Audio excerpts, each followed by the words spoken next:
ইতিপূর্বেও বিগত 40 বছর ধরে একটা পার্টি, জাতীয় পার্টি রংপুরের মানুষকে বিভিন্ন রকম প্রতারণা করে, রংপুরের মানুষকে প্রতারণা স্বীকার করে তারা রংপুরের মানুষের ভোট নিয়ে তারা রংপুরের ভাগ্য পরিবর্তনের জন্য কোনো কাজ করে নাই।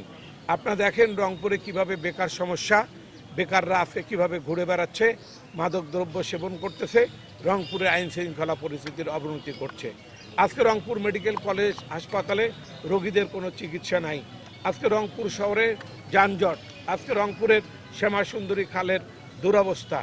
এবং আমি মনে করি যে এই রংপুরকে আধুনিক রংপুর করতে গেলে আমাদের রংপুরের সকল স্তরের মানুষকে ঐক্যবদ্ধ হতে হবে এবং সবাইকে ধানের শীষ প্রতীকে ভোট দিতে হবে। কারণ আগামীতে বাংলাদেশ জাতীয়তাবাদী দল বিএনপির সরকার হবে, জনাব তারেক রহমানের সরকার হবে। সেই সরকারে বিএনপি রংপুর যেন সেই সরকারের একটা অংশ হিসাবে থাকতে পারে। এবং আমি মনে করি দীর্ঘ 40 বছরের আমাদের যে প্রাপ্তি এবং অপ্রাপ্তি, আমরা সেটা এই আগামী সরকারের কাছে বুঝে নিতে চাই।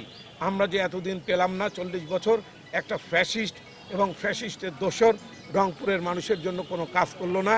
সেই জন্য আমরা চাই তারেক রহমান বাংলাদেশের প্রধানমন্ত্রী হবেন এবং তারেক রহমানের মাধ্যমে আমি রংপুরের মানুষের ভোটে নির্বাচিত হলে অবশ্যই আমরা রংপুরকে একটা আধুনিক রংপুর হিসাবে প্রতিষ্ঠিত করব ইনশাআল্লাহ।